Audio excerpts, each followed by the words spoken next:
How to build your personal brand and network like a pro. Hello and welcome. Do you ever feel like you are the best kept secret in your industry?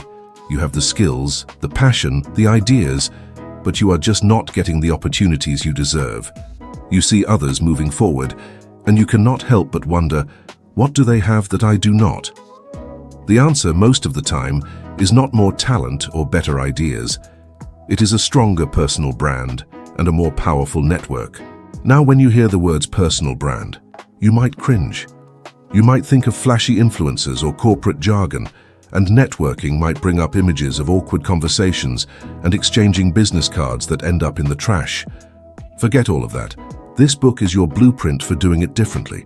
We are going to redefine these concepts. A personal brand is not about being fake. It is about being found.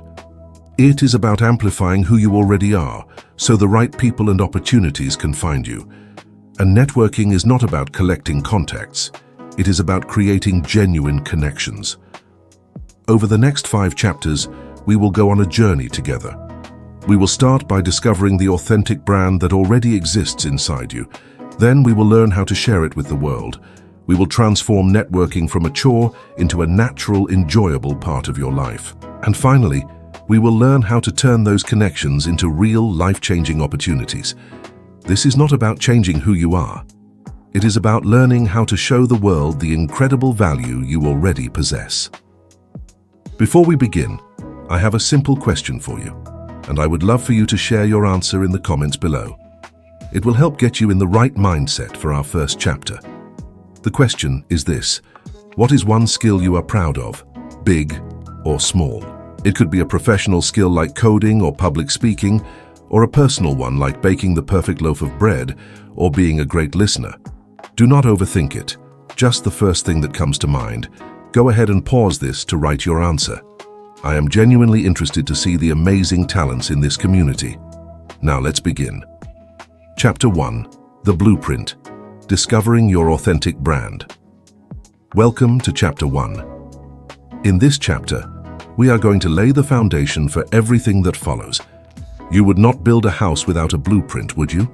You would not just show up with a pile of lumber and start nailing boards together, hoping it turns into something that will not fall down in the first storm. Of course not. You would need a plan, a detailed drawing that shows where every wall goes, where every window is placed, and how it all connects to form a strong, coherent structure. Your personal brand is the blueprint for your career and your professional life. It is the guiding document that informs every decision you make, every piece of content you create, and every introduction you pursue. Without this blueprint, your efforts will be scattered. You might build something, but it will not be intentional. It will not be strong, and it probably will not be a true reflection of you. So today, we are going to be architects. We are going to get quiet, look inward, and draw the blueprint for the incredible structure that is your authentic personal brand. The most important thing to remember as we begin this process is that you are not starting from scratch. You are not working with an empty plot of land. You already have a brand. You already have a reputation. You just have not been the one consciously directing its construction. Let's explore that idea first. You already have a brand. You are just not directing it. A personal brand, in its simplest form, is your reputation. That is it. It is what people think of when they hear your name. It is the collection of feelings, thoughts, and expectations that exist in other people's minds about you. It is the answer to the question, what is she like, or what is he good at, that gets spoken in rooms you are not in. Right now, as you listen to this, you have a brand. Your colleagues have an opinion of you, your friends have an opinion of you, your clients, your boss, even the person you buy your coffee from every morning, they all have a perception of you. That perception is your current default brand. It has been built passively over time through thousands of small interactions, through the quality of your work, your punctuality, your attitude, and the way you communicate. The problem with a default brand is that it is often incomplete, inaccurate, or just plain invisible. It might not reflect your true strengths, your deepest passions, or your future aspirations. The goal of this chapter, and of this entire book, is to help you move from a passive, default brand to an active, intentional brand. It is about picking up the architect's pencil and the director's megaphone and consciously shaping the story that people tell about you. Let me tell you a story about two software developers, Sarah and Mark. They both work at the same tech company. They both graduated from good universities with similar degrees, and if you were to look at their code, their technical skills are virtually identical. They are both competent, hard-working employees, but their careers are on completely different tracks. Sarah is what you might call quiet Sarah. She comes into the office, puts her headphones on, and writes brilliant, clean code all day long. She completes her tasks ahead of schedule. When her manager asks her how things are going, she just says, "Good." When the company launches a new feature, she was instrumental in building. She feels a quiet sense of pride but does not say anything about it in the company's group chat or on her professional social media. Her brand, her reputation inside the company, is that she is a reliable but quiet worker. She is seen as a pair of hands, a dependable cog in the machine. People do not know what she is passionate about or what her career goals are. Her brand is being written for her, and it is a very short, very simple story. She is quiet and does her job. Then there is Go to Mark. Mark's technical skills are no better than Sarah's, but Mark operates differently. When he is working on a difficult problem, he documents his process. He might post a short message in the developer channel saying, "I have been wrestling with this API integration issue, and I finally figured out a neat solution." Here is a quick summary if anyone else runs into it. When the company launches a new feature he worked on, he posts on his LinkedIn profile, not in a braggy way, but in a way that shows his excitement and gives credit to his team. He might write something like, "So proud of the team for launching the new dashboard today. I was thrilled to work on the data visualization component, which helps users understand their metrics at a glance. Huge shout out to Jane for her design work and Tom for the back-end support." He also spends about 15 minutes a day reading articles about new trends in software development. If he finds something particularly interesting, he shares it with his team. Because of these small, consistent actions, Mark's brand is completely different from Sarah's. He is not seen as just a coder. He is seen as a passionate, knowledgeable, and collaborative team player. He is perceived as an expert, not because he declared himself one, but because his actions consistently demonstrated his engagement and expertise. When a new exciting project comes up, a project that requires not just coding skills, but also problem-solving and communication, who do you think management thinks of first? They think of Go to Mark. Mark is not necessarily better at his job than Sarah, but he has built a much stronger personal brand. He has consciously directed his reputation. Sarah let her reputation happen to her. Mark made his reputation happen for him. You have the power to be Mark. You are the architect of your own reputation. The first step is to decide what you want that reputation to be. This is where we get to the core of this chapter, the blueprint itself. To build an authentic and powerful brand, you need to understand its core components. A brand built on lies or a fake persona will crumble under the slightest pressure. It is also exhausting to maintain. Authenticity is your greatest asset because it is effortless. You do not have to remember to be you. So, we are going to build your brand on the things that are most true about you. I call these the 3 pillars of you. They are passion, skills, and values. These 3 pillars will form the unshakable foundation of the brand you are about to build. Let's break them down one by one, and I mean really break them down.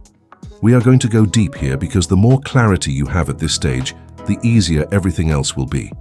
The first pillar is passion. Now, I hesitate to use the word passion because it has become so loaded. People here follow your passion and they either feel immense pressure to have some grand, world-changing calling, or they feel like a failure because they do not. Many people think, I do not have a passion, so let's redefine it for our purposes. When I say passion, I do not necessarily mean the one thing you would die for. I mean what you are deeply curious about. What gives you energy? What topics do you find yourself reading about or watching videos about on a Saturday morning just for the fun of it? What activities make you lose track of time? That is what we are looking for. It is the fuel for your brand. Why? Because building a brand takes consistent effort over a long period of time. If your brand is built around something you are genuinely interested in, that effort will not feel like work. It will feel like play. It will energize you rather than drain you. If you build a brand around something you think you should be interested in, just because it is trendy or lucrative, you will burn out. It is inevitable. Your lack of genuine enthusiasm will be transparent to everyone. So, how do we find this? I want you to take out a journal or open a new document on your computer. We are going to do an exercise. I'm going to ask you a series of questions, and I want you to write down your unfiltered answers. Do not judge them. Do not worry if they seem silly or unrelated to your career. Just write. First question. If you walked into a giant bookstore or library with thousands of books on every topic imaginable, and you had a completely free afternoon, which section would you walk to first, instinctively? Would it be history, science fiction, business, cooking, psychology, art? Write down the section. Second question. Think about your internet browsing history over the past month. Ignoring the boring stuff like paying bills, what topics have you spent the most time on? What rabbit holes have you gone down? Did you spend 3 hours learning how ancient Roman aqueducts were built? Did you watch a dozen videos on how to properly sharpen a kitchen knife? Did you read every article about a new breakthrough in battery technology? Write those topics down. Third question. What kinds of conversations make you feel most alive and engaged? When you are with friends, what subjects do you find yourself talking about with the most energy and excitement? Is it analyzing the strategy of your favorite sports team? Deconstructing the plot of a new movie? Debating the future of artificial intelligence? Write down those conversation topics. Fourth question. What problems do you enjoy solving? This is a crucial one. Maybe you love the puzzle of organizing a messy closet. Maybe you enjoy troubleshooting why your computer is running slow. Maybe you love the challenge of planning a group trip that makes everyone happy. Think about problems that feel more like a fun game than a frustrating chore. Fifth question. What do you want to learn more about? If you could take a class on any subject right now for free, what would it be? Would you learn a new language? Take a course in digital marketing? Study neuroscience? Learn how to invest in the stock market? Take your time with these questions. The answers are the raw materials for your brand's passion pillar. You might see a pattern emerge. The person who walks to the psychology section, reads articles about human behavior, and loves analyzing their friends' motivations is clearly fueled by a curiosity about what makes people tick. The person who browses the cooking section, watches videos about knife skills, and loves the challenge of planning a dinner party is clearly energized by food and hospitality. Your passions do not have to be your job. In fact, sometimes the most powerful brands are built at the intersection of a person's job and a seemingly unrelated passion. An accountant who is passionate about mindfulness can build a brand around mindful finance for creatives. A lawyer who loves science fiction can build a brand around the legal ethics of emerging technologies. Your passion is what makes your brand unique and interesting. It is the color and flavor you add to your professional identity. So, look at your list of answers. Circle 3 to 5 themes that keep showing up. These are your passion points. The second pillar is skills. This pillar is more straightforward, but people often make the mistake of underestimating it. This is your utility. It is what you are genuinely good at. It is the tangible value you provide to others. While passion is your fuel, skills are your engine. Without skills, your passion is just a hobby. It is the combination of passion and skill that creates professional value. For this exercise, we are going to create a skill inventory. I want you to divide a page into 2 columns. On the left, write hard skills. On the right, write soft skills. Hard skills are the technical, teachable abilities that are easy to measure and prove. Things like coding in Python, speaking Spanish, using Photoshop, financial modeling, content writing, or being a certified welder. I want you to list every hard skill you can think of that you possess. Do not just think about your current job. Think about your entire life. Did you learn how to edit videos for a college project? Put it down. Are you surprisingly good at building complex spreadsheets? Put it down. Did you take a course in public speaking? Put it down. Aim for at least 10 to 15 hard skills. Be generous with yourself. Now for the right column, soft skills. This is where the real magic often lies for personal branding. Soft skills are your interpersonal abilities, your character traits, your ways of working. They are harder to measure, but are often far more valuable in the long run. These are things like communication, empathy, leadership, problem-solving, time management, adaptability, creativity, and teamwork. Most people just assume they have these skills. I want you to find proof. For every soft skill you list, I want you to write down a one-sentence example of when you demonstrated it. For example, instead of just writing problem-solving, you might write problem-solving. I figured out why our monthly sales reports were not matching the raw data by creating a new tracking system. Instead of just communication, you might write communication. I explained a complex technical issue to a non-technical client in a way they could understand and feel confident about. This exercise forces you to move from vague claims to concrete evidence. These little stories are incredibly powerful for your brand. Once you have your two lists, I want you to look for a special combination. The real power comes from what the entrepreneur and author Scott Adams calls a skill stack. Adams's theory is that it is very difficult to become the absolute best in the world at one thing. It is much easier to become very good, say in the top 25%, at 2 or 3 different things. This unique combination or stack of skills can make you more valuable than someone who is a world-class expert in just one area. For example, a decent programmer who is also a fantastic public speaker is a rare and valuable commodity. They can lead teams, inspire colleagues, and sell ideas in a way that a brilliant but socially awkward programmer cannot. A graphic designer who also has a deep understanding of business strategy can create designs that do not just look good, but that actually solve business problems. Look at your list of hard and soft skills. What is your unique stack? What 2 or 3 skills, when combined, make you uniquely valuable? Maybe you're a skilled writer who is also incredibly empathetic. You could build a brand around writing compelling customer stories or creating sensitive internal communications. Maybe you are a great data analyst who is also a natural teacher. You could build a brand around making data understandable and accessible for everyone in your company. Your skill stack is your unique selling proposition. It is what allows you to carve out a niche that only you can fill. Identify your top 3 skills, a mix of hard and soft, that form your unique stack. The third and final pillar is values. If passion is your fuel and skills are your engine, then values are your compass. They are the fundamental beliefs that guide your actions and decisions. They dictate who you choose to work with, what projects you take on, and what you will and will not do to succeed. A brand without clear values is like a ship without a rudder. It will be pushed around by the changing winds of trends and the demands of others. A brand built on strong values is steady, consistent, and trustworthy. People are drawn to brands, both personal and corporate, that stand for something. Your values are the magnet that will attract your tribe, the people who believe what you believe. This exercise might feel a bit abstract, but it is critically important. I want you to think about the times in your life or career when you have felt most proud or fulfilled. And I also want you to think about the times you have felt most frustrated, angry, or disillusioned. These emotional peaks and valleys are often clues to your core values. For example, perhaps you felt most proud when you mentored a junior colleague and saw them succeed. This points to a value of mentorship, community, or generosity.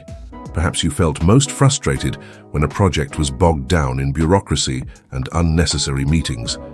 This points to a value of efficiency, action, or simplicity. To help you, here is a list of common value words. Listen to them and see which ones resonate with you. Honesty, integrity, creativity, innovation, community, connection, growth, learning, stability, security, adventure, freedom, independence, discipline, excellence, quality, simplicity, beauty, fun, humor, compassion, service, leadership, justice, fairness. Now, I want you to choose your top 3 to 5 core values. This is harder than it sounds. When you can only choose a few, it forces you to prioritize what truly matters. A good way to test your choices is to look for values in conflict. Imagine a scenario. You are offered a very high-paying job that would give you incredible financial security, a value, but it is at a company that has a reputation for treating its employees poorly and engaging in unethical practices. This would conflict with values like fairness, integrity, or community. What would you do? There is no right answer, but your gut reaction to that dilemma tells you which values you hold most dear.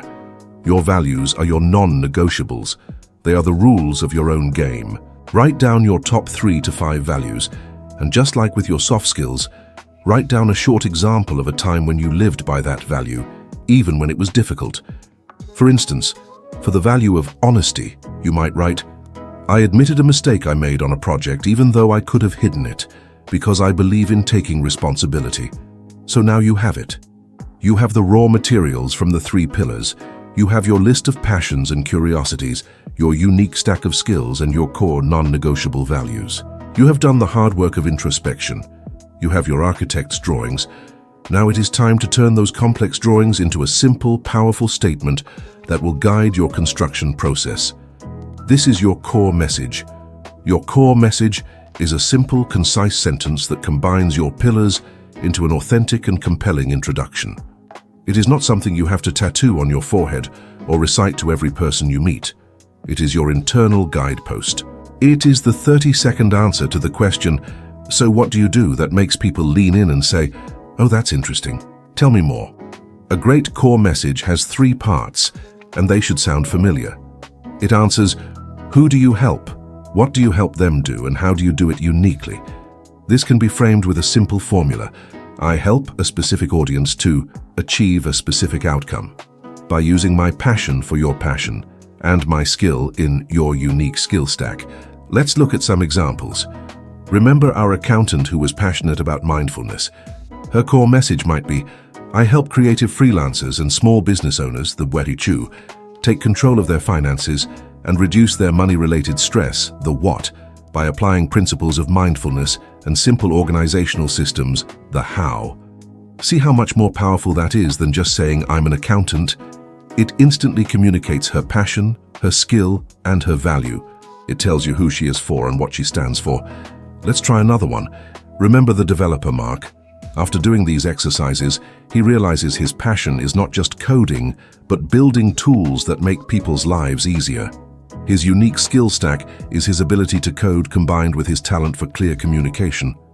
His core message could be, I help non-technical teams, the WHU, understand and leverage complex technology, the what, by building user-friendly software and explaining it in plain English, the how. This message positions him not just as a coder, but as a bridge between the technical and non-technical worlds. It is a brand that promises value far beyond just writing lines of code. Now it is your turn. Take the elements you identified in the 3 pillars exercise. Who is the audience you feel most drawn to helping? What is the problem you are most skilled at solving for them? What is the unique passion or perspective you bring to that solution? Play around with the formula. Write 3 or 4 different versions of your core message. Read them out loud. Which one feels the most natural? Which one excites you the most? Do not worry about getting it perfect on the first try. This is a living document. But having a first draft is a monumental step. It is the central beam of your entire brand structure. It will inform the language you use on your LinkedIn profile, the way you introduce yourself at meetings, and the content you decide to share with the world. Now, as we near the end of this foundational chapter, I need to address the single biggest obstacle that stops people from building a personal brand: the fear of being a fraud. This feeling has a name: imposter syndrome. It is that nagging voice in the back of your head that says, who am I to call myself an expert? Or, everyone else knows so much more than me. Or, if people knew the real me, they would know I am just faking it. First, let me tell you something important. If you have ever felt this way, it is a good sign. The original researchers who coined the term, psychologists Pauline Clance and Suzanne Imes, found that it was most prevalent among high-achieving individuals. It is a paradox. The more you learn, the more you become aware of how much you do not know, which can make you feel like an imposter. Truly incompetent people rarely suffer from imposter syndrome. So, feeling this way means you are likely thoughtful, self-aware, and driven. The brand we are building here is your greatest weapon against imposter syndrome because it is built on the truth. It is built on your actual skills, your genuine passions, and your real values. You are not creating a fake character to play. You are simply shining a spotlight on the best, most authentic parts of who you already are. This is not about puffing out your chest and declaring yourself the world's #1 expert. It is about confidently stating the value you can provide based on your experience. You do not have to know everything to be valuable. You just have to know a little bit more than the person you are helping, or be one step ahead of them on the journey. A 5th grader who has mastered multiplication is an incredible expert to a 3rd grader who is just learning. Your expertise is relative, and there are countless people you can help with the knowledge you possess right now. To combat this feeling directly, I want you to perform one final exercise for this chapter. I call it the authenticity test. Look at the core message you crafted. Read it out loud. Now ask yourself 3 questions. 1. Does this message feel true? Does it align with my real experiences and abilities? 2. Does this message feel exciting? Does it give me a sense of energy and purpose? 3. Am I willing to publicly stand behind this message? If the answer to any of these is no, then you need to go back and tweak it. Maybe the audience is wrong. Maybe the skill you highlighted is not one you are truly confident in. Adjust it until you can answer a firm yes to all 3 questions. Your core message should feel like putting on a perfectly tailored jacket, not a restrictive costume. It should feel like you. So, let's recap what we have accomplished. You have understood that you already have a brand, and you have made the crucial decision to become its director. You have dug deep to uncover the 3 foundational pillars of your authentic self: your passions, your skills, and your values. You have combined these pillars into a powerful and concise core message that will act as your guide. And you have faced the fear of imposter syndrome head-on by grounding your brand in unshakable truth. You now have your blueprint. This is the hardest part of the entire process, and you have done it. The clarity you have gained in this chapter will make every subsequent step feel easier and more natural. Your action step before moving on to the next chapter is to consolidate this work. Create a document, either physical or digital, and call it My Brand Blueprint. At the top, write your core message. Below it, create 3 sections for your pillars. In the first, list your top 3 to 5 passions. In the second, list your unique skill stack. And in the third, list your top 3 to 5 core values. This single page is the most important document you will create on this journey. Look at it often. Let it guide you. It is a declaration of who you are, what you stand for, and the unique value you bring to the world. You are not a secret anymore. You are an architect with a plan. In the next chapter, we will learn how to take this blueprint and start building. We will learn how to broadcast your signal to the world. Chapter 2. The Signal, Broadcasting Your Brand to the World. Welcome to Chapter 2. In the last chapter, you did the most difficult and important work of all. You became an architect. You took the time to look inward to excavate the truth of who you are, and to draw up a detailed, authentic blueprint for your personal brand. You have your 3 pillars of passion, skills, and values. You have your powerful core message. This blueprint is your foundation, your true north, or it is precious. But right now it is also a secret. A brilliant architectural plan locked away in a drawer builds nothing.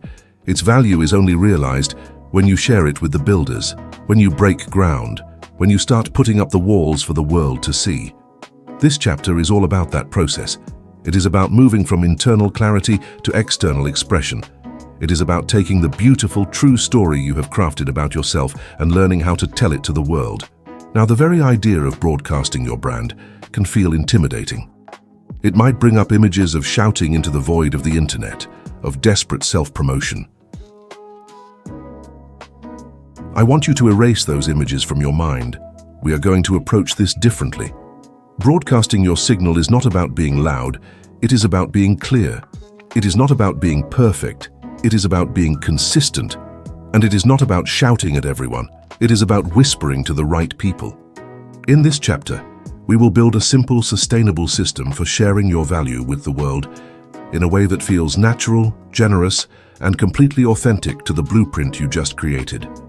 We are going to turn on the microphone, but we are going to do it with confidence and purpose, not with fear and uncertainty. The world needs to know the value you hold. Let's show them how to find you.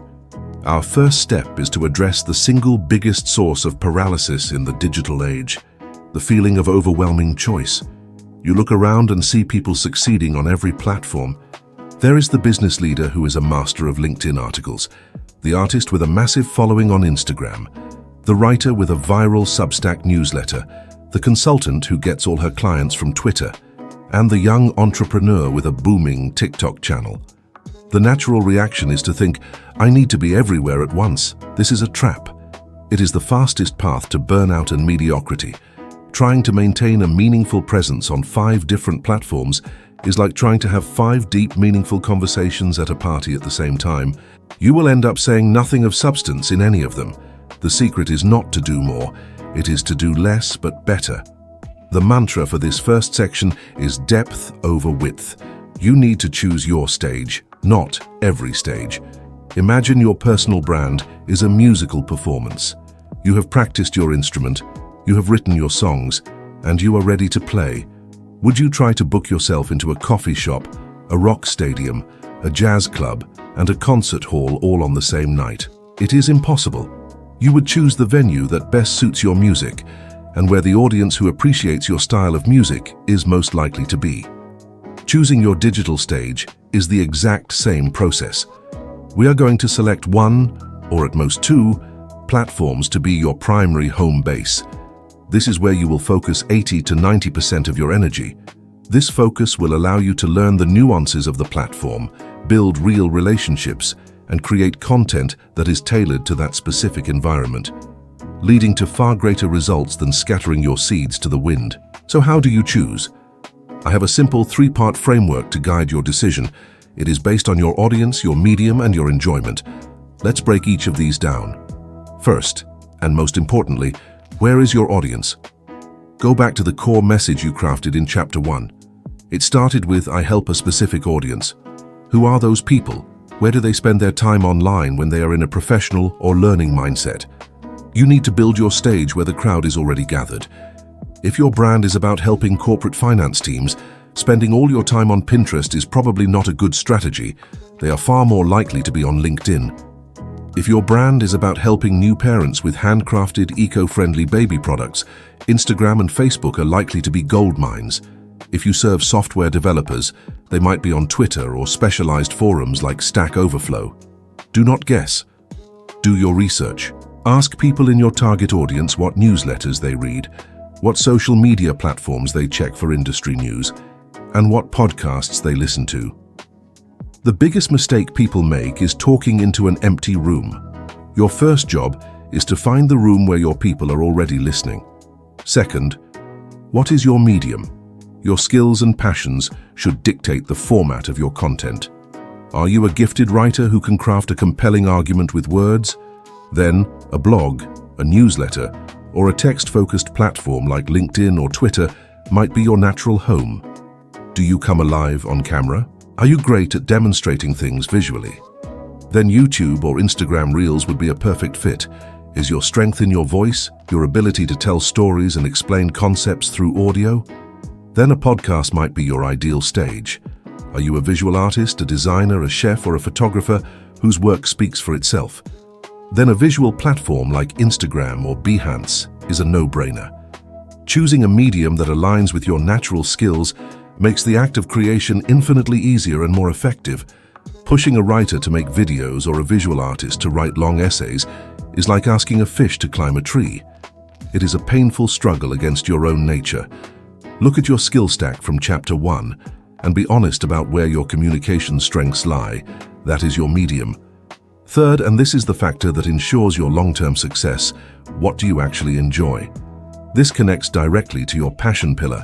If you despise the fast-paced, confrontational nature of Twitter, then forcing yourself to be on it every day will feel like a miserable chore, and you will quit within a month.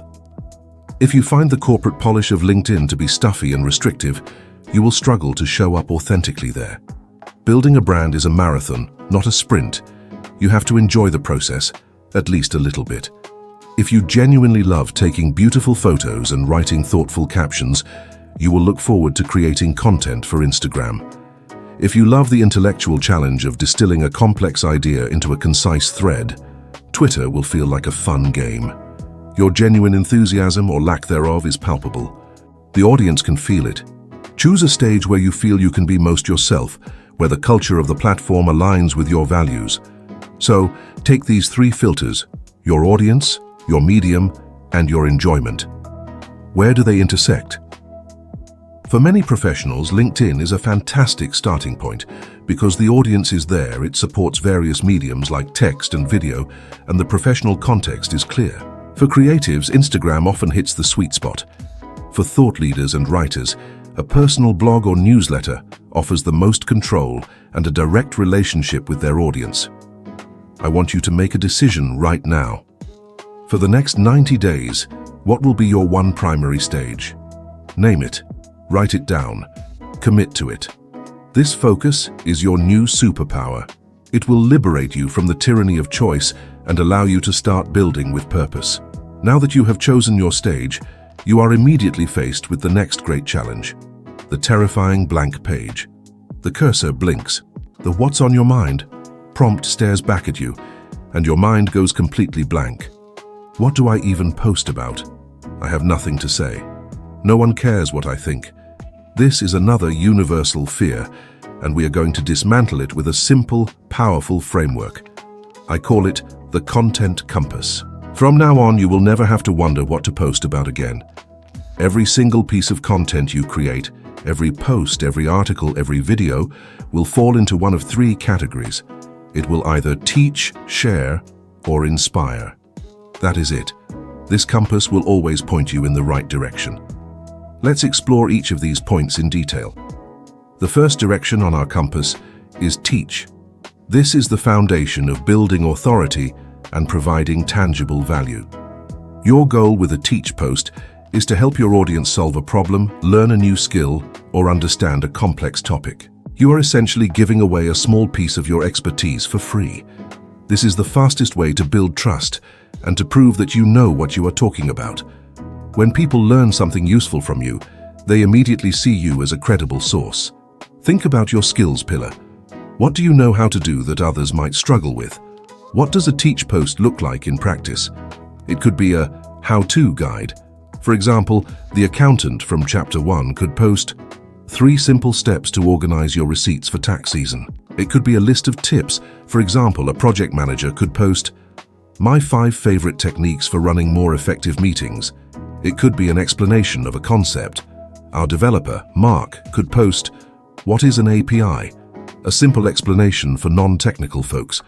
It could be debunking a common myth in your industry. A nutritionist could write, why the latest fad diet might be doing more harm than good. It could also be sharing a valuable resource, like a book, a tool, or an article, but with your own commentary explaining why it is so valuable. The key to a great teach post is to be specific, clear, and generous. Do not worry about giving away your secrets. The more you teach, the more people will trust you as an expert, and the more they will want to hire you for the implementation, which is the hard part. Your knowledge is abundant. Share it freely. The second direction on our compass is share. While teach posts build authority, share posts build relatability and human connection. Your goal with a share post is to take your audience behind the scenes of your professional life. It is about documenting your journey, not just presenting a finished product. People do not connect with perfect, polished brands. They connect with real people who are learning, growing, and navigating challenges just like them. This is where you can bring in your passions and your personality. What does a share post look like? It could be documenting a project you are working on. A graphic designer could post a picture of some initial logo sketches and write, here is a little peek behind the curtain of my branding process. I always start with at least 50 rough sketches by hand before ever touching a computer. It helps me explore ideas freely. It could be sharing a lesson from a mistake or a challenge. A startup founder could write, we missed our sales target last quarter. It was a tough pill to swallow. Here is what we learned from it and the 3 changes we are making to our strategy. This kind of vulnerability builds massive trust.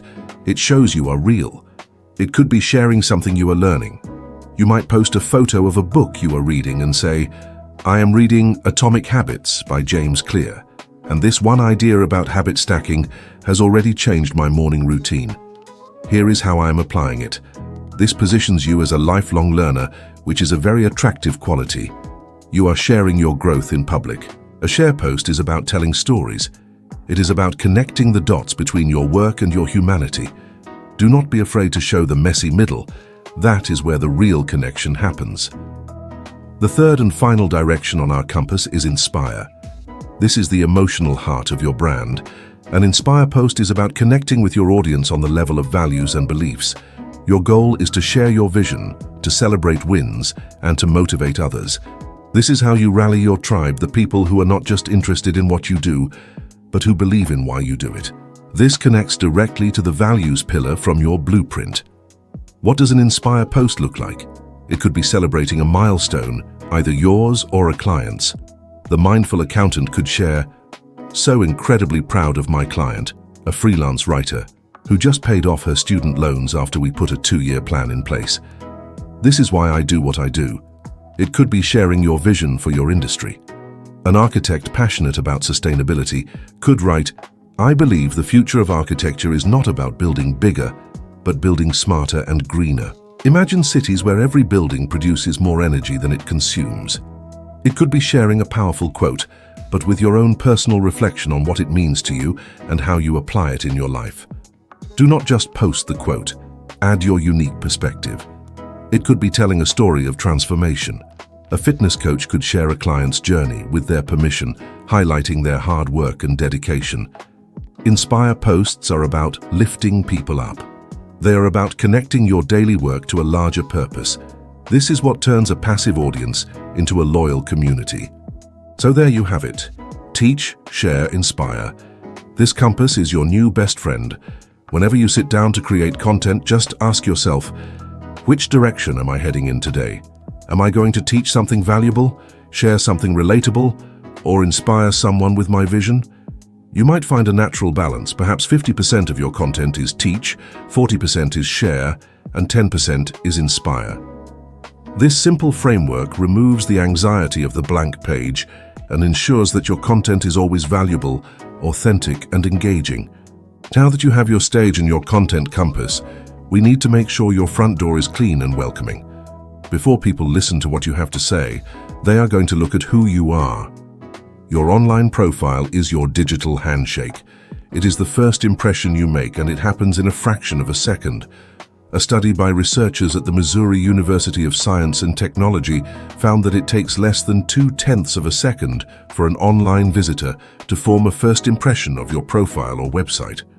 Another study often cited in HR circles suggests that recruiters spend an average of only 7 seconds scanning a resume or a LinkedIn profile. You do not have time for a slow introduction. Your digital handshake needs to be firm, clear, and immediate. We are going to focus on optimizing the 3 most important parts of any professional profile: your profile picture, your headline or bio, and your about section. Let's start with your profile picture. This might seem trivial, but it is profoundly important. Humans are biologically wired to connect with other human faces. It is a primal instinct. When we see a face, our brain's fusiform gyrus, a specific area for facial recognition, lights up. We feel an instant connection that we simply do not feel with a logo, a landscape, or a cartoon avatar. Your profile picture should be a high-quality photograph of your face, not your whole body from 100 feet away, not you with a group of friends, not you wearing sunglasses and a hat, just you. You should be looking at the camera, which mimics eye contact, and you should have a warm, approachable expression. A genuine smile works wonders. The background should be simple and uncluttered, so the focus is entirely on you. You do not need to hire a professional photographer, though it can be a great investment. A photo taken with a modern smartphone in good natural light against a plain wall can be perfect. This single element tells people that you are a real, open, and trustworthy person before they even read a single word. Next is your headline or bio. This is the single most important piece of text on your profile. It is the text that appears right under your name. On LinkedIn, it is your headline. On Twitter or Instagram, it is your bio. Most people waste this precious real estate with something boring and uninformative like, marketing manager at Acme Corporation. This tells people what your job title is, but it tells them nothing about the value you provide. This is where you will deploy the core message you worked so hard on in Chapter 1. Your headline should be a condensed, powerful version of your core message. It should instantly communicate who you help and how you help them. Let's look at some before and after examples. Before: accountant at self-employed. After: mindful accountant, helping creative freelancers save time and reduce financial stress. Before: software developer at Tech Solutions Inc. After: I build user-friendly software that helps non-technical teams leverage data. Before: graphic designer. After: brand strategist and designer helping purpose-driven startups tell their story visually. Do you feel the difference?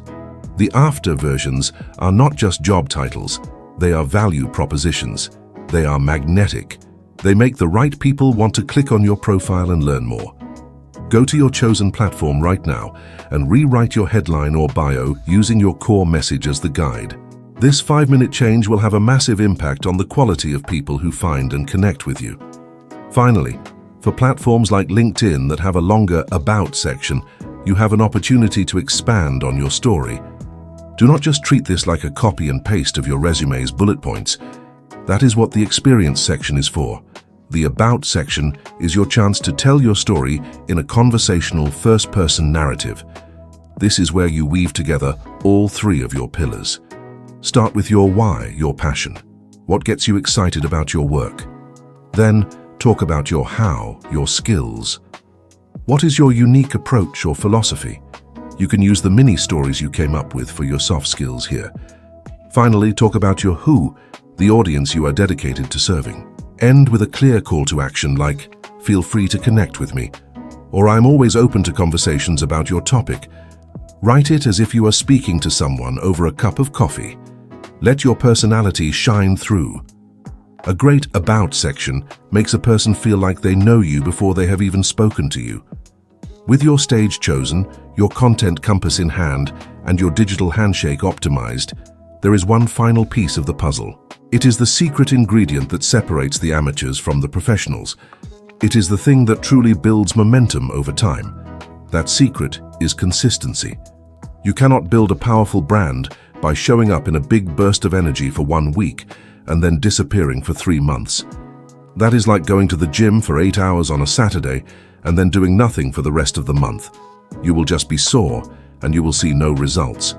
It is far more effective to go to the gym for 30 minutes, 3 times a week. The same is true for brand building. Consistency beats intensity every single time. The goal is not to be a viral sensation overnight. The goal is to become a trusted, reliable voice over time. Consistency builds trust. When you show up regularly, you are signaling that you are reliable and committed. People start to expect and look forward to your insights. Consistency also activates the algorithms of social media platforms. These platforms are designed to show users content they find engaging. When you post consistently, the platform has more data to work with.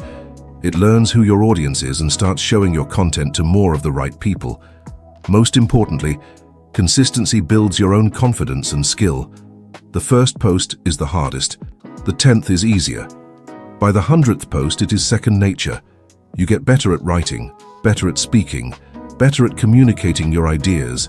It is a muscle that you strengthen through repetition. But I know what you are thinking. I do not have time to post every single day. You do not have to. The key is to create a rhythm that is sustainable for you. That is the most important word. Sustainable.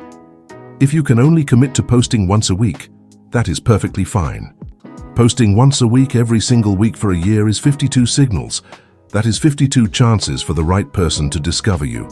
That is infinitely more powerful than posting 10 times this week and then burning out and posting nothing for the next 6 months. To make this practical, I want to give you a simple starting system. You can call it the 1-1-1 plan. Once a week, on a day that you choose, you will do 3 things. 1. You will create 1 original post using your teach, share, or inspire compass. 2. You will leave 1 thoughtful comment on someone else's post in your industry. 3. You will share 1 piece of content from another creator that you found valuable, adding your own insight. That is it. That entire process might take you 30 minutes a week. Everyone has 30 minutes a week. To make it even easier, consider the idea of batching. Instead of trying to think of something to post on the spot, set aside 1 or 2 hours on the first Sunday of every month. During that time, brainstorm and draft all 4 of your posts for the month. You can write them out in a document or schedule them using a simple tool. This way, the creative work is done in one focused block, and for the rest of the month, your content goes out automatically, freeing you up to focus on engaging and connecting with people. This simple system removes the pressure and makes consistency feel almost effortless. You now have the complete toolkit to start broadcasting your signal. You have clarity on your stage, a compass for your content, an optimized profile, and a sustainable plan for consistency. The fear of the unknown has been replaced with a clear, actionable plan. You are not shouting into the void. You are a lighthouse standing on your chosen ground, sending out a steady, consistent beam of light. You are not trying to attract every ship in the sea. You are just making it easy for the ships that are already looking for your specific harbor to find their way home. Your action step for this chapter is simple and direct. Go to the one primary stage you chose. Update your profile picture and your headline according to the principles we just discussed. Then, using your content compass, draft and publish one single post. Just one. Teach something small, share a quick lesson, or inspire with a single thought. The moment you hit publish on that first intentional post, you are no longer the architect with a secret blueprint. You are the builder. You have broken ground. The journey has truly begun. Chapter 3. The Connection. Networking that doesn't feel sleazy.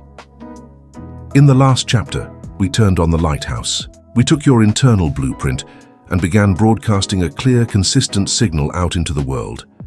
That is a powerful, essential step. It is what makes you discoverable. It is how people who are looking for you can find you. But a lighthouse, by its nature, is a one-way communication device. It sends light out, but it does not receive anything back. To build a truly powerful brand and a meaningful career, you need to move beyond broadcasting and into conversation. You need to build connections. This chapter is all about that process. It is about networking. Now I want you to pause and notice your physical reaction to that word. Networking. Did your shoulders tense up a little? Did you feel a slight cringe? For most people, the word conjures up a host of negative images. A stuffy conference room filled with people in ill-fitting suits, frantically exchanging business cards. A person with fake enthusiasm and predatory eyes, scanning the room over your shoulder for someone more important to talk to. The transactional, awkward feeling of trying to get something from a stranger. It feels sleazy, manipulative, and deeply inauthentic. It feels like a game you have to play, but one where you do not know the rules and do not want to participate. If that is how you feel about networking, I have good news for you. We are going to throw that entire definition in the trash. The old model of networking is dead. It is a relic of a bygone era. It is based on a mindset of scarcity and extraction, of trying to take value from others. We are going to replace it with a new model, one based on generosity, curiosity, and genuine human connection. The goal is not to collect contacts, it is to build relationships. The goal is not to get, it is to give. When you make this fundamental mindset shift, networking transforms from a dreaded chore that drains your energy into a rewarding, energizing activity that is a natural extension of your brand. You will no longer feel like a hunter trying to trap your prey. You will feel like a gardener, patiently cultivating a vibrant ecosystem of mutually supportive relationships. This chapter is your guide to becoming that gardener. The first and most important principle of this new approach is what I call the giver's advantage. The entire philosophy can be summarized in one simple instruction. Stop thinking, "What can I get?" and start asking, "What can I give?" This one change in your internal monologue will change everything about how you approach human interaction. The old-school networker walks into a room and their mind is running a constant calculation. Who here can hire me? Who can give me a lead? Who can introduce me to the CEO? Their entire focus is on their own needs. It is a selfish posture, and people can feel it a mile away. It is repellent. The modern connector, the gardener, walks into that same room with a completely different internal question. Who here can I help? How can I be of service? How can I add value to the people in this room? This is a generous posture, and it is magnetic. People are drawn to those who seek to contribute, not to take. Now, when I say give, I am not talking about giving away your work for free or becoming a doormat. The value you can give is vast and varied, and often costs you nothing but a moment of your time and attention. Let's create an inventory of the things you can give. First, you can give the gift of information. You are constantly learning and consuming information in your field. When you meet someone, and they mention a problem they are struggling with, and you know of an article, a podcast episode, a book, or a tool that could help them, give it to them. A simple follow-up email that says, "It was great talking to you. I remembered you mentioned you were struggling with X. Here is an article I read that really helped me with that. Hope it is useful," is an incredibly generous act. You have saved them time and provided a potential solution with no expectation of anything in return. Second, you can give the gift of acknowledgement. In a world where everyone is fighting to be seen, the simple act of truly seeing someone and appreciating their work is a profound gift. If you see a colleague do a great presentation, send them a quick message telling them specifically what you enjoyed about it. If someone online posts a thoughtful article, do not just like it. Leave a comment that shows you actually read it and engaged with its ideas. A comment like, "This is a great point. It made me think about how this applies to my own work in Y. Thanks for writing this," is 1,000 times more valuable than a thumbs up. Publicly acknowledging someone's good work is another form of this. Giving a shout-out to a teammate in a meeting or on a professional network builds goodwill and shows you are a supportive collaborator. Third, and this is a higher level of giving, you can give the gift of connection. One of the most valuable things you can do in your network is to act as a hub, connecting two people who you believe would benefit from knowing each other. Perhaps you meet someone who is looking for a graphic designer, and you know a great designer who is looking for new clients. A simple email introduction is a massive gift to both parties. "Hi, Sarah. I wanted to introduce you to David." Sarah, David is the talented designer I was telling you about. David, Sarah is looking for some help with branding for her new startup. I will let you two take it from here. In that one email, you have potentially created a valuable business relationship. You become a resource, a person who makes things happen. This builds your reputation as a valuable and central figure in your network. Fourth, you can give the gift of attention. This might be the rarest and most precious gift of all in our distracted world. When you are in a conversation with someone, whether in person or on a video call, give them your undivided attention. Put your phone away. Close the other tabs on your computer. Listen not just to their words, but to the meaning behind them. Do not just wait for your turn to talk. Be fully present with them. The act of making someone feel truly heard and understood is a form of deep respect and generosity. People may forget what you said, but they will never forget how you made them feel. Making someone feel seen and heard is a feeling they will remember. This mindset of giving first creates a powerful psychological effect. It triggers what social scientists call the principle of reciprocity. This is a deep-seated human instinct to want to give something back when something has been given to us. When you generously help others over time without keeping score, you are making deposits in a relational bank account.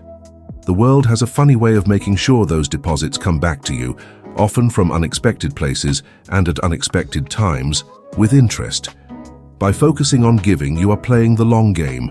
You are building a reputation and a network that will sustain you for your entire career, not just for your next job search. So from this moment forward, your networking mantra is, "How can I help?" With this generous mindset as our foundation, let's get into the practical how of conversation. You are at an event or on a video call with a new person. How do you move beyond awkward small talk? The secret is to unlock your natural curiosity. Your curiosity is your superpower. Most people are terrible at conversations because they spend the whole time thinking about what they are going to say next. They are not listening. They are just reloading. A great connector does the opposite. They focus 80% of their attention on the other person and only 20% on themselves. They ask great questions. People are passionate about their own lives, their own work, their own problems. If you can become genuinely interested in those things, you will never run out of things to talk about, and people will find you to be an absolutely brilliant conversationalist, even if you barely spoke about yourself at all. The easiest way to do this is to replace boring, closed-ended questions with thoughtful, open-ended questions. A closed-ended question can be answered with a yes or no or a single word. A question like, "Do you work at Acme Corp?" kills conversation. An open-ended question invites a story. Let's banish the worst networking question of all time. So what do you do? It is boring, and it forces people into a box. Instead, let's replace it with a whole arsenal of better, more curious questions. Here are some of my favorites, categorized for different uses. For learning about their work and passion. What is the most exciting project you are working on right now? This question bypasses the boring job description and gets straight to what energizes them. What is the biggest challenge you are trying to solve in your work at the moment? This question shows empathy and allows them to talk about something meaningful, and it might even be a problem you can help with. What is a common misconception about your line of work?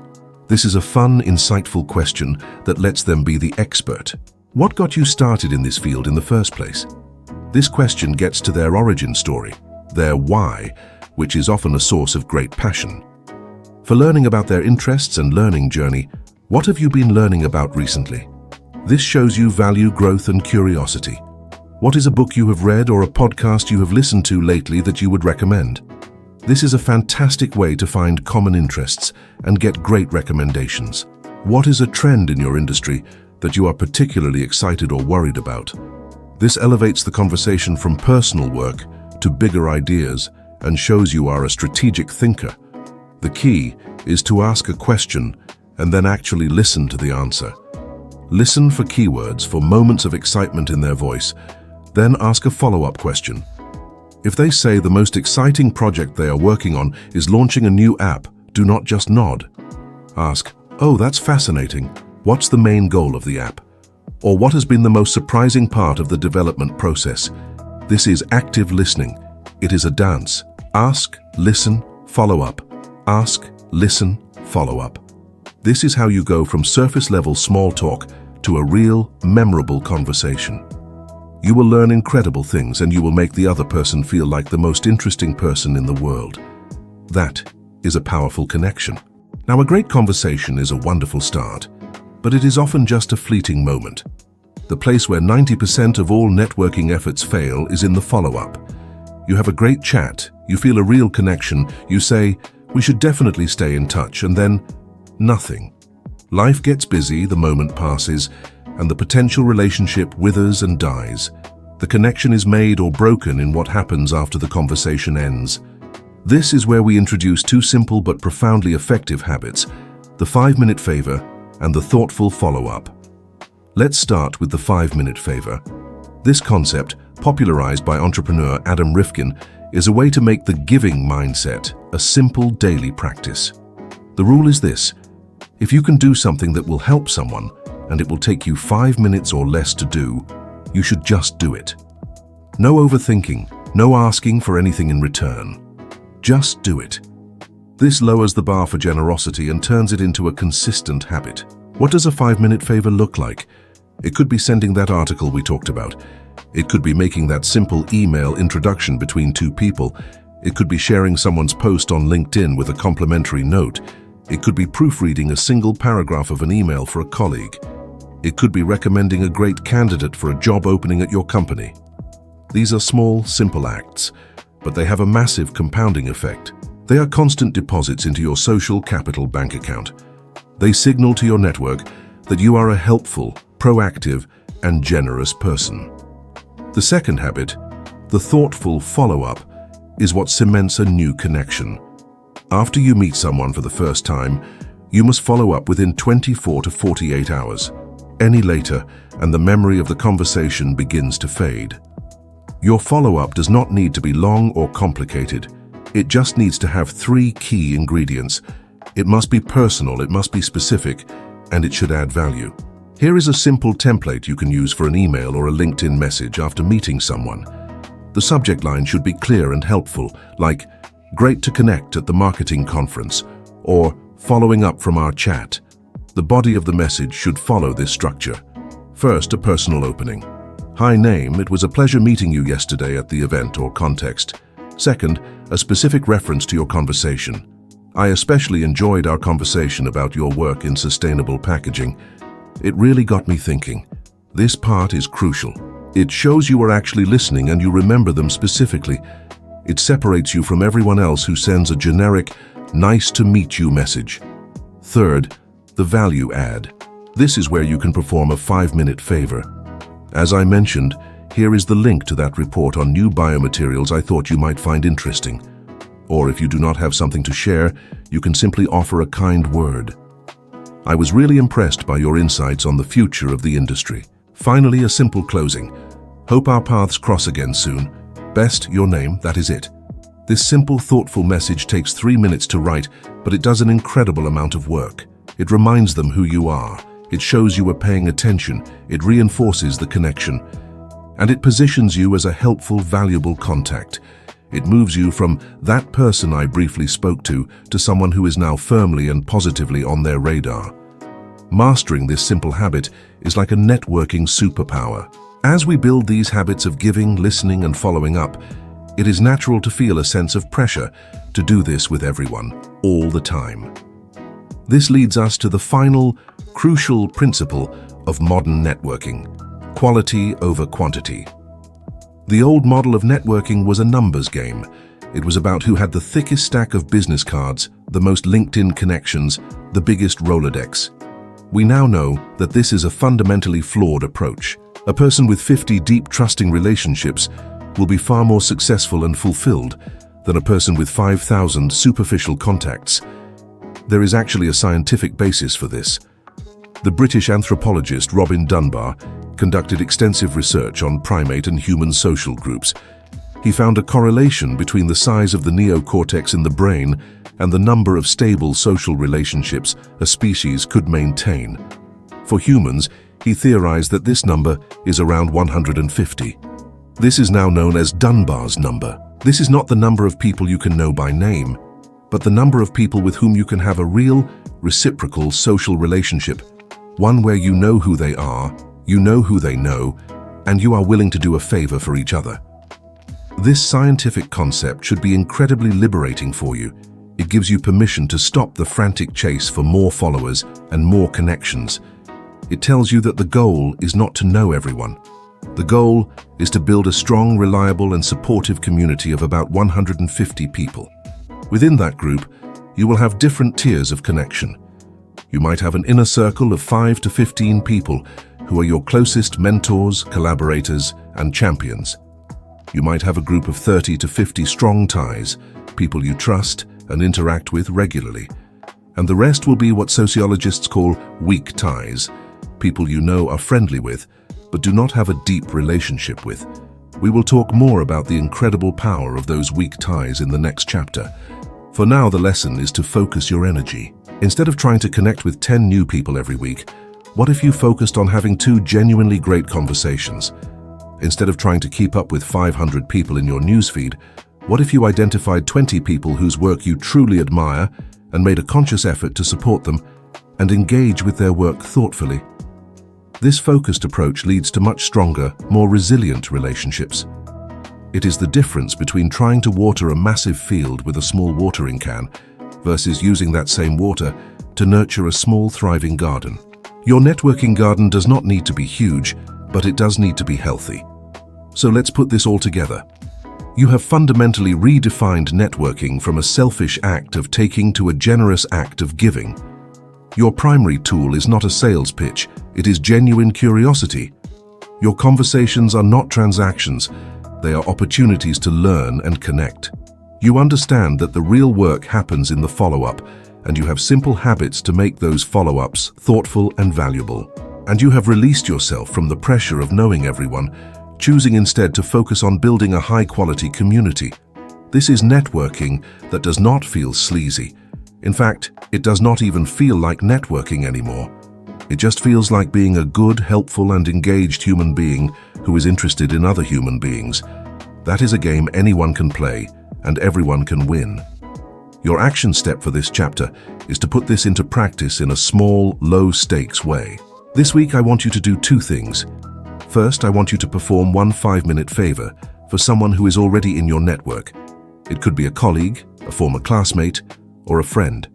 Send them an article, congratulate them on a recent win, or offer a word of encouragement. Just a small act of giving. Second, I want you to find one new person online in your field whose work you admire. Do not ask them for anything. Just leave one thoughtful, specific comment on a post they have shared. Practice being curious and acknowledging their value.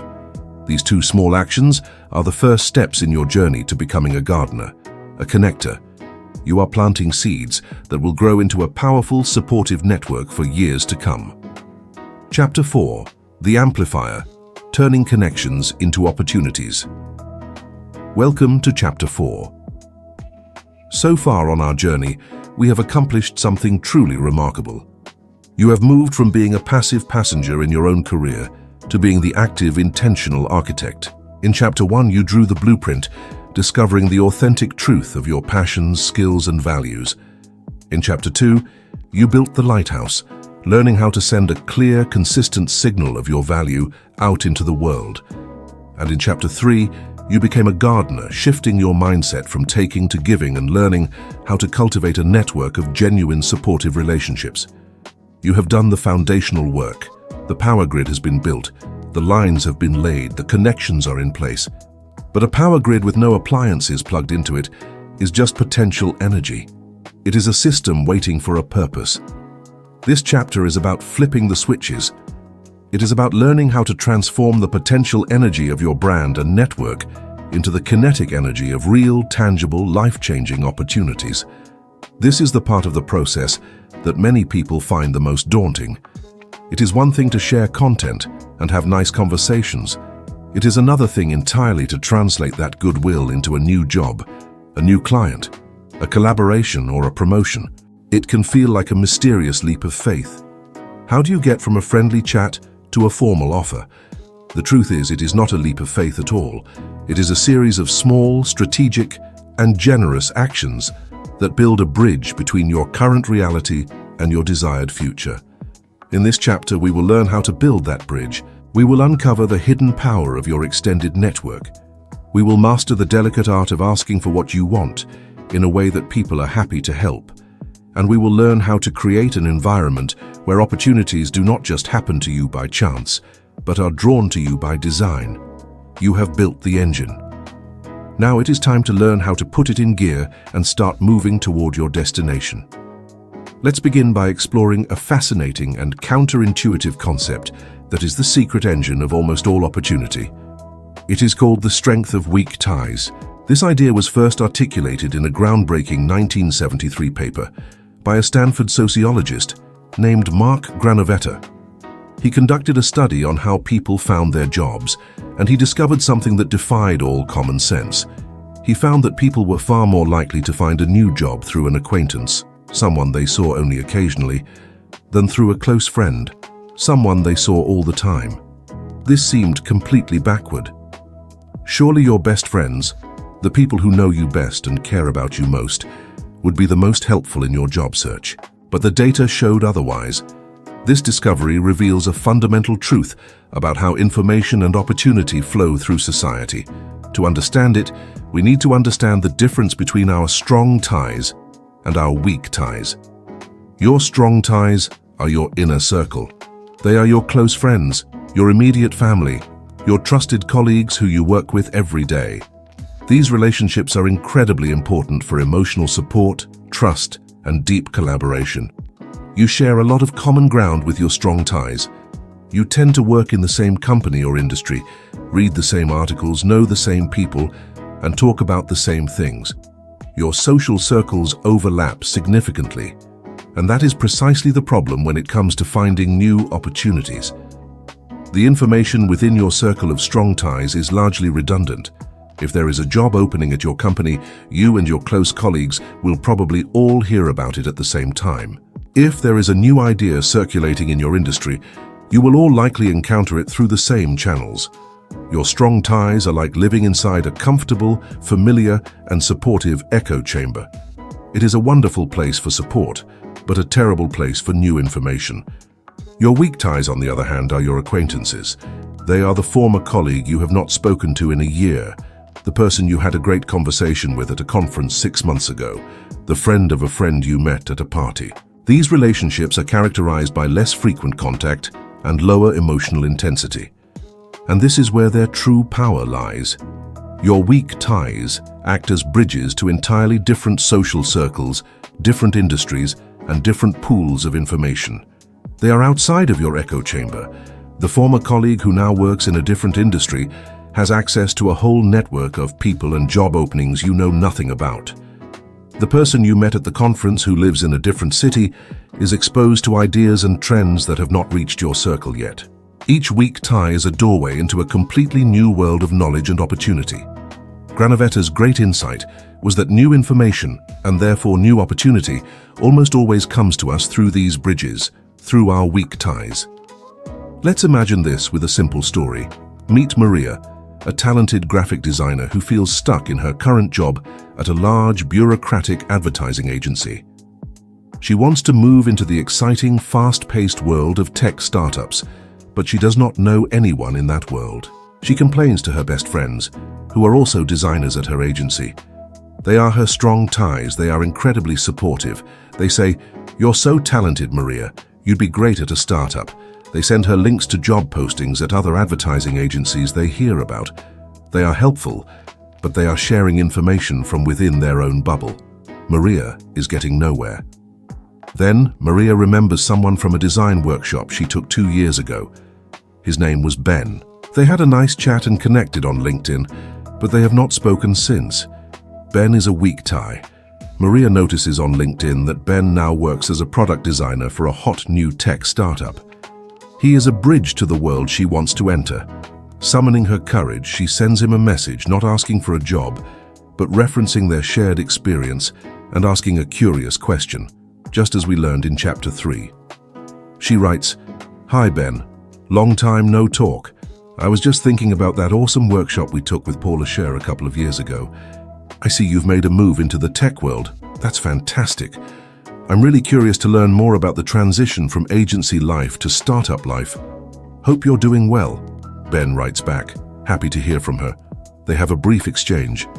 A few weeks later, Ben's company has an opening for a marketing designer. The hiring manager asks his team if they know anyone good. Because Maria recently reactivated their connection and is fresh in his mind, Ben says, "You know, I know a really talented designer from my agency days who was just asking me about the startup world. Let me reach out to her." Ben forwards Maria the job description. She is a perfect fit. She applies, gets an interview, and ultimately gets the job. The opportunity did not come from her best friends. It came from the weak tie who acted as a bridge to a new network. This is the strength of weak ties in action. So the practical question is, how do you cultivate and activate these crucial relationships? The work you did in chapters 2 and 3 is the answer. Your consistent broadcasting, your teach, share, inspire content is what keeps you on the radar of your weak ties. When you post a thoughtful article on LinkedIn, you're not just speaking to your close colleagues. You are reminding hundreds of your weak ties that you are a smart, engaged professional. You are, in effect, nurturing hundreds of these relationships simultaneously and passively. When that former colleague sees your post, it is a gentle reminder that you exist and that you are doing interesting work.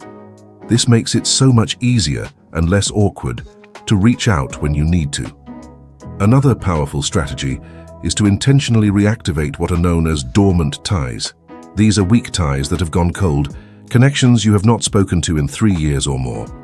Research from business schools has shown that dormant ties can be even more valuable than current weak ties because they have likely moved on to even more different and novel networks. Once or twice a month, scroll through your LinkedIn connections or your old email contacts. Find someone you had a good relationship with in the past but have lost touch with. Send them a low-pressure reconnection message. It can be as simple as a "Hi name. My memory just surfaced your name and I realized it's been a while. I was just thinking about that Project X we worked on together and how much I learned from it. Just wanted to say hello and hope you're doing well. What have you been up to?" There is no ask here. It is just a warm, genuine check-in. This simple act can reactivate a powerful bridge and bring a wealth of new information and opportunity into your life. The key is to see your network not just as who you know now, but as everyone you have ever known. Understanding the power of weak ties is the first step in activating your network. But eventually, there will come a time when you need to move from general connection to a specific request. This is the moment most people dread, the ask. We are so afraid of being a burden, of appearing needy, of getting a no, so we often avoid asking altogether, and our opportunities wither on the vine. We are going to reframe this entire concept. We are going to learn the art of the generous ask. This might sound like a contradiction in terms. How can an ask be generous? An ask is generous when it is framed in a way that respects the other person's time and expertise, makes it easy and even enjoyable for them to help, and actually strengthens the relationship rather than straining it. A generous ask allows someone the opportunity to feel good about helping another person, which is a powerful, positive human emotion. To master the generous ask, you need to follow 4 fundamental rules. Adhere to these, and you will find that people are not only willing, but often delighted to help you. The first rule is do your homework. This is the most important rule of all. Never ever ask a person a question that you could have answered yourself with a 10-minute Google search. To do so is to broadcast that you value your own time more than you value theirs. It is the height of disrespect.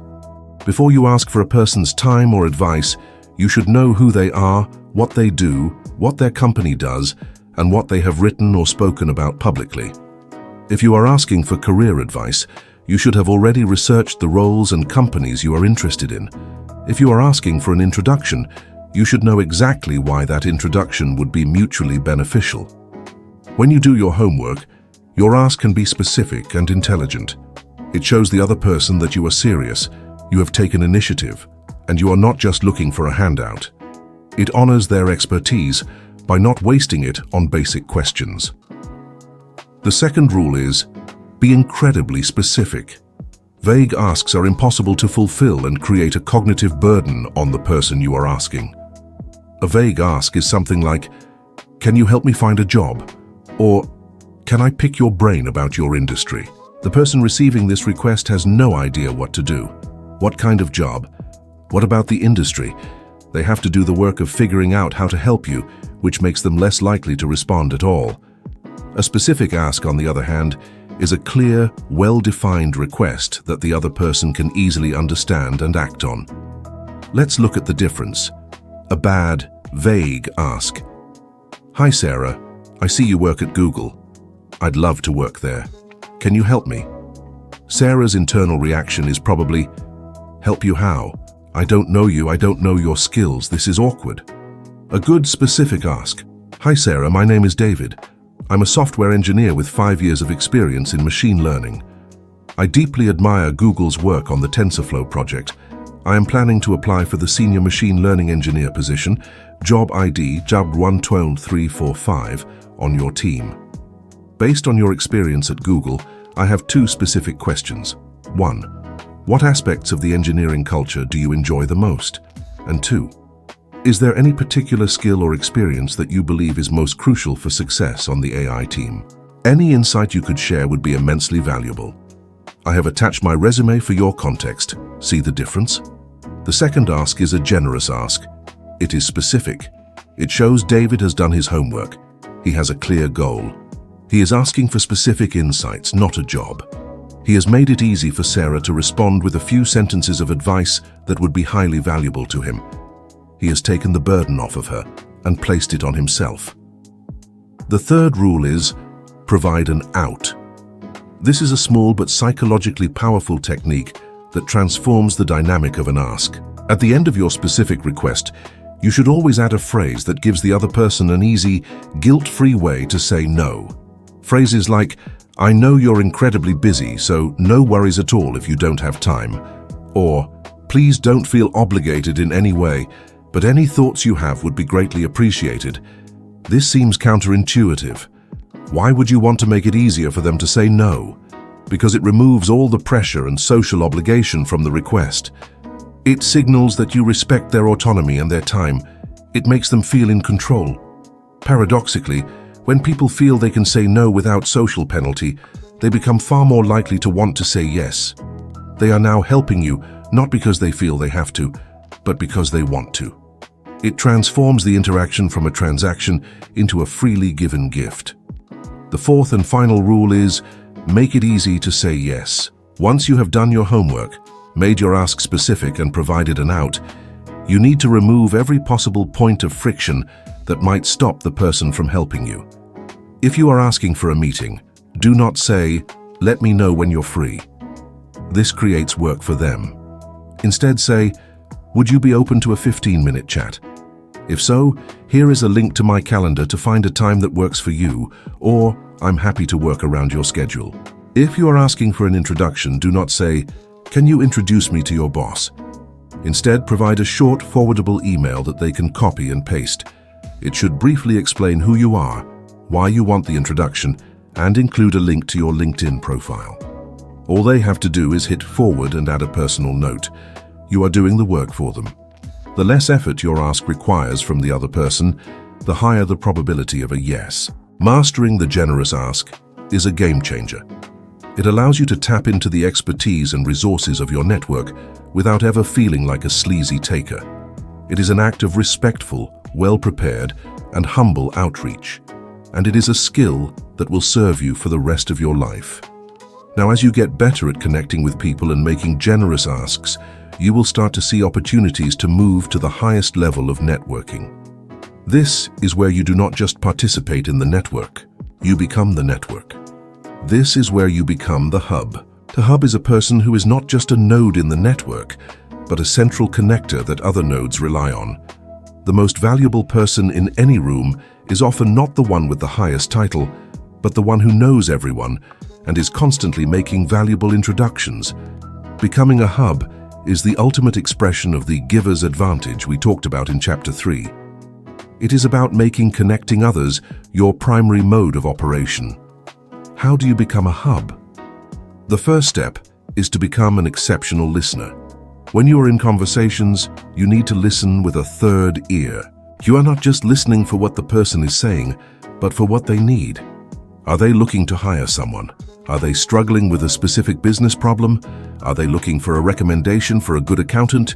You should mentally file these needs away. The second step is to constantly be mapping your network in your mind. As you meet people, you should be thinking not just, "What can I learn from this person?"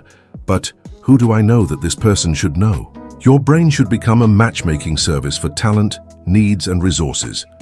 When you identify a potential connection, the next step is to master the art of the double opt in introduction.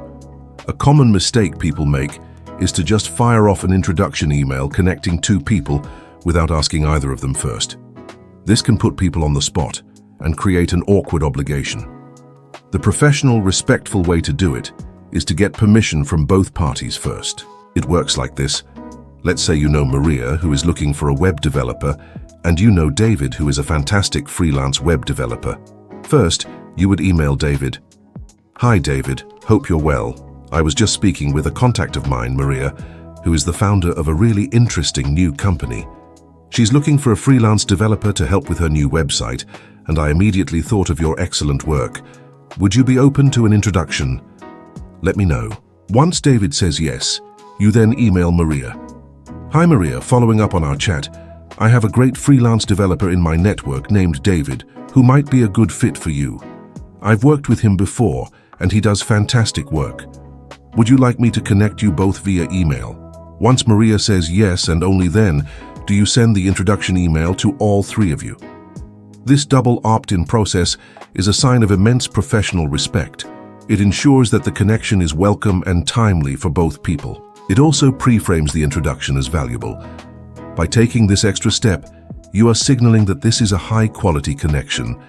Being a hub is the ultimate long-term play. Every time you make a successful connection, you have provided immense value to two people. You strengthen your relationship with both of them. Your reputation as a helpful, well-connected person grows. People start coming to you with opportunities because they know you are the person who knows people. You gain a bird's-eye view of your entire industry, seeing the patterns of needs and resources. It is the single most powerful way to build social capital, and it is based entirely on the principle of generosity. So we have learned to activate our weak ties, we have learned how to ask for what we need, and we have learned how to become a central connector. The final piece of the puzzle is a mindset that underpins all of this. It is the idea of seeding serendipity. Serendipity is often defined as fortunate chance or happy accident. We tend to think of lucky breaks and opportunities as things that are completely random and outside of our control. But what if they are not? What if you could create the conditions for luck to find you more often? That is what seeding serendipity is all about. It is the conscious practice of creating a larger surface area for luck to strike. How do you do it? You do it by consistently sharing what you are doing, what you are learning, what you are excited about, and what you are struggling with. This is a direct application of the share and teach parts of your content compass from Chapter 2. Every time you post about a project you are working on, you are planting a seed. You have no idea who will see it. Maybe a recruiter looking for someone with your exact experience will see it. Maybe a potential client who needs that service will see it. Every time you write about a new skill you are learning, you are planting a seed. Maybe the manager of a new team that needs that skill will file your name away for the future. Every time you share an article and add your insightful commentary, you are planting a seed. Maybe the author of that article will see it and start a conversation with you. Think of yourself as a farmer walking through a vast field. You have a big bag of seeds. Each seed is a small piece of information about you, your skills, your interests, your goals. Every post, every comment, every conversation is an act of scattering those seeds.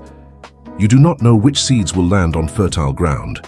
You do not know which ones will be eaten by birds or which ones will wither in the sun. But you do know one thing for certain. If you do not plant any seeds, nothing will ever grow. The more seeds you plant, and the more consistently you plant them, the higher the probability that some of them will sprout into magnificent opportunities. This mindset is liberating because it detaches you from the outcome of any single action. You do not write a post hoping it will go viral and land you a job tomorrow. You write a post as a small act of planting a seed, and then you move on to planting the next one. It is the cumulative effect of hundreds of these small actions that creates the conditions for serendipity. Your job is not to predict the harvest. Your job is to be a consistent farmer. Your brand is what makes your seeds interesting. Your network is the field. The opportunities are the harvest. You now have a complete system for amplifying your brand and network. You know that your next big break will likely come from a weak tie, and you have a strategy for nurturing those relationships. You have learned the 4 rules of the generous ask, which will allow you to ask for help with confidence and grace. You have a roadmap to becoming a hub, the most valuable person in your network. And you have adopted the mindset of a farmer, consistently planting the seeds of serendipity. You're no longer waiting for opportunities to fall from the sky. You are actively creating the weather patterns that make it rain. Your action step for this chapter is to build a bridge. I want you to identify one specific opportunity you would like to create for yourself in the next 3 months. It could be a specific job you want to apply for, a specific company you want to work for, or a specific type of client you want to attract. Once you have that goal, I want you to find one weak tie in your network who can help you get one step closer to that goal. Then, using the 4 rules we discussed, I want you to craft and send one generous ask to that person. It might be an ask for a 15-minute conversation, for a piece of specific advice, or for an introduction. This single strategic action will be your first step in turning potential into reality. It will prove to you that you have the power to not just build a network, but to activate it. Chapter 5. The Long Game. Sustaining your brand and network for life. Welcome to the final chapter of our journey together. We have covered a vast amount of ground. You began as an architect, drawing the blueprint of your authentic brand. You became a broadcaster, sending your signal of value out into the world. You transformed into a gardener, learning to cultivate genuine human connections. And most recently, you stepped into the role of an amplifier, learning how to strategically activate your network to create tangible opportunities. You now have a complete, powerful toolkit. You have the what and the how. This final chapter is about the how long. It is about making this work a sustainable, integrated, and even joyful part of your life, not just for the next few months, but for your entire career. The biggest mistake people make after learning a new system is treating it like a short-term project. They will go all in for a few weeks. They will update their profile, post a flurry of content, reach out to a dozen new people. But then life gets busy. A big project lands on their desk. They go on vacation. The initial burst of motivation fades, and slowly they drift back to their old habits. The lighthouse goes dark. The garden becomes overgrown with weeds. They treat brand building like a crash diet instead of a healthy lifestyle. And just like a crash diet, the results do not last. This chapter is our insurance policy against that. We are going to install the mindsets and the habits that will ensure this is not a temporary fix, but a permanent upgrade to your professional operating system. This is about playing the long game. The first and most liberating mindset we need to install is the understanding that your brand will evolve, and that this is not only okay, but a very good thing. Many people, after doing the hard work of defining their brand in Chapter 1, feel a sense of pressure to be locked into that identity forever. They have declared, "This is who I am," and they feel that any change or deviation would make them seem flaky or inauthentic. This is a trap. It turns your brand from a platform for growth into a rigid cage. A personal brand is not a stone sculpture, perfect and unchanging once it is carved. A much better metaphor is to think of your brand as a garden. It is a living, breathing ecosystem that changes with the seasons of your life. It needs constant tending, pruning of old interests, and the planting of new seeds as you grow and evolve. The person you are today is not the person you were 5 years ago, and it is not the person you will be 5 years from now. Your passions will shift. You will learn new skills that open up new possibilities. Your values may deepen and clarify with experience. A healthy, authentic brand must reflect this growth. The marketing coordinator who builds a brand around social media management might, over time, develop a deep passion for data analytics and slowly evolve her brand to be about data-driven marketing strategy. The software developer who branded himself as an expert in a specific coding language might find a new passion for leadership and mentorship and begin to evolve his brand to reflect that. This is not inauthenticity, it is growth. Authenticity is not about being the same person forever. It is about being true to the person you are right now. So how do you manage this evolution in a practical way? I recommend conducting a personal brand audit once a year. Schedule it in your calendar, perhaps around your birthday or the new year. During this audit, go back to the brand blueprint document you created in Chapter 1. Revisit your 3 pillars. First, look at your passions. Are you still genuinely energized by the same things? Have new curiosities emerged over the past year? Be honest with yourself. Second, look at your skills. What new hard skills have you acquired? What soft skills have you strengthened through experience? Has your unique skill stack shifted? Third, look at your values. Have the experiences of the past year reinforced or challenged your core values? Have they become clearer? Based on this audit, you can then make small, incremental adjustments to your public-facing brand. Maybe you update your core message in your LinkedIn headline to reflect a new area of focus. Maybe you start to shift your content compass, teaching and sharing more about your emerging interests. The key is that it is a gradual evolution, not an abrupt, jarring change. You are bringing your audience along on your journey of growth. This proactive approach to brand evolution gives you permission to grow. It ensures that your brand is always an accurate reflection of your best self, and it keeps your work exciting and aligned with your personal journey. Your brand should empower your growth, not constrain it. With the understanding that this is a long-term, evolving practice, we need a system to make it feel effortless. We need a way to integrate brand and network building into our daily lives without it feeling like a second job. The secret is not to find more time, but to use small pockets of time more effectively. This is where we introduce the 15-minute-a-day system. I am willing to bet that everyone listening to this has at least 15 minutes of wasted time in their day. It might be the time you spend scrolling through social media, while waiting for your coffee to brew, the time you spend standing in line for lunch, or the first few minutes at your desk before you dive into your work.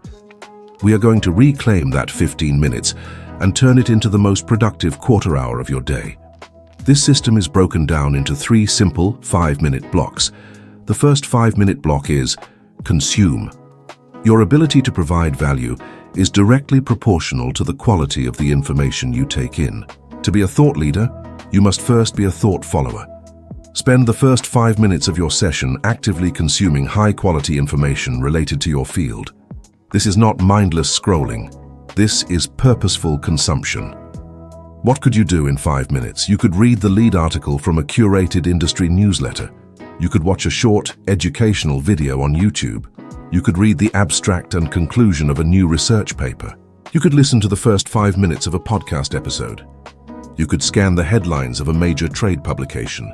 The goal is to learn one new thing, to find one interesting idea, to discover one valuable resource. This 5 minutes is your intellectual fuel for the day.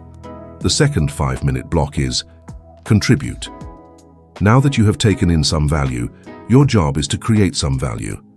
This is where you put the principles of Chapter 2 into consistent, low-friction practice. You are not trying to write a viral masterpiece in 5 minutes. You are simply performing one small act of sharing your value. What could you do in 5 minutes? You could share that interesting article you just read on your chosen platform, adding 1 or 2 sentences of your own commentary, explaining why you found it valuable. You could answer one question in an online forum or a social media group related to your expertise. You could post one short thought, one tip, or one observation based on your own experience. You could leave one thoughtful, specific comment on a post from an influential person in your field, adding to the conversation. This 5-minute action is your daily seed planting, as we discussed in Chapter 4. It is a small signal that keeps your lighthouse lit and your brand active. The third and final 5-minute block is connect. This is where you practice the gardening habits from Chapter 3. Your goal is to perform one small act of relationship nurturing. This is not about reaching out to new strangers. It is about tending to the garden you already have. What could you do in 5 minutes? You could send one short check-in email to a weak tie, just to say hello. You could scroll through your LinkedIn feed and congratulate 2 or 3 people on their work anniversaries or new jobs. You could send a direct message to a contact with a link to an article saying, "I saw this and thought of you."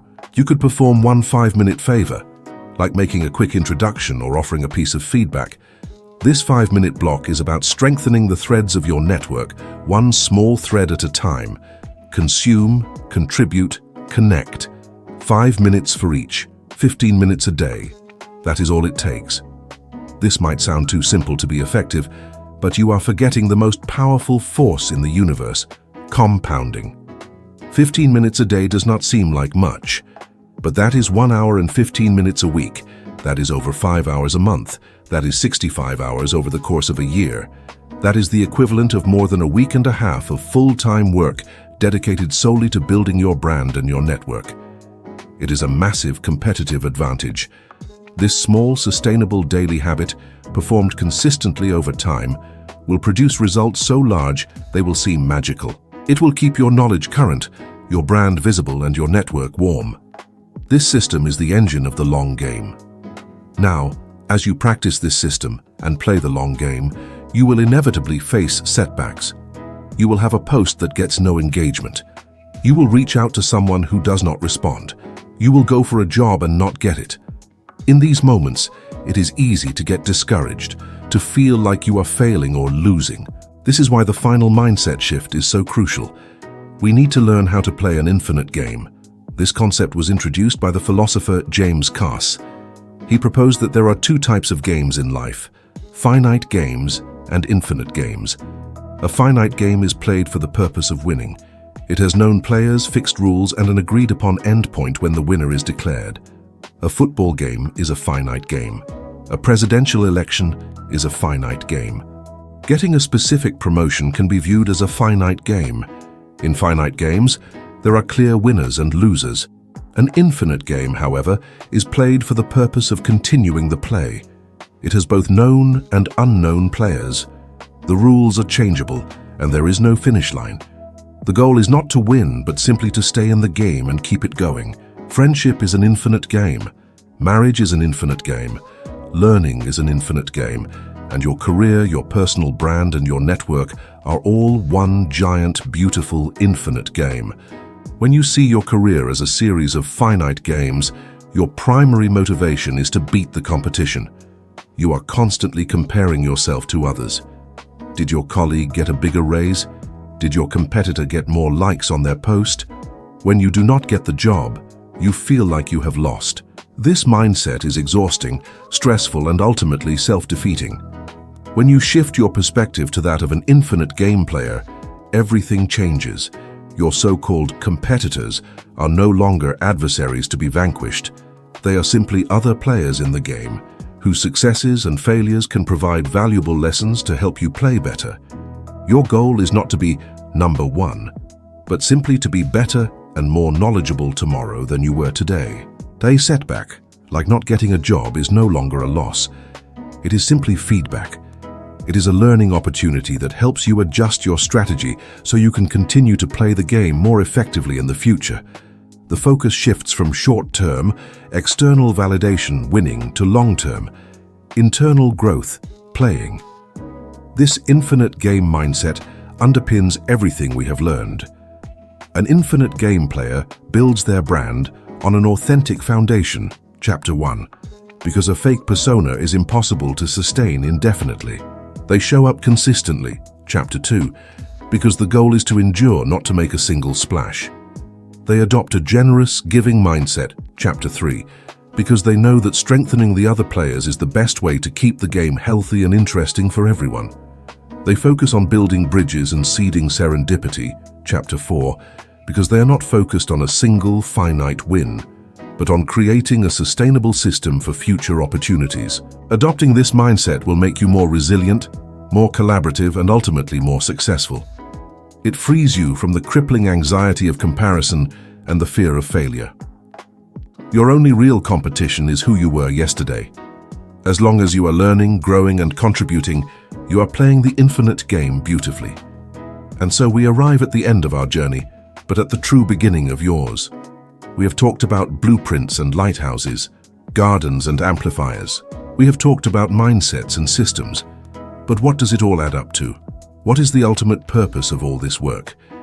It is easy to think that it is about getting a better job or more clients or a higher salary, and those are all wonderful and likely outcomes of this process. But the real prize is something much deeper and more meaningful. The real prize is your legacy. In the end, your personal brand is simply the story that people tell about you when you are not in the room. The work you have done throughout this book has been about taking control of that narrative. It has been about consciously and intentionally deciding what you want that story to be. Do you want to be known as the person who was brilliant, but no one knew about? Or do you want to be known as the person who was not only skilled, but also generous, helpful, curious, and reliable? Do you want to be known for the job title you held, or for the impact you had on the people you worked with? The sum of all the signals you send, all the connections you build, and all the value you create becomes your reputation. And over the course toning, I would like to offer you an invitation. This is not just a one-way conversation.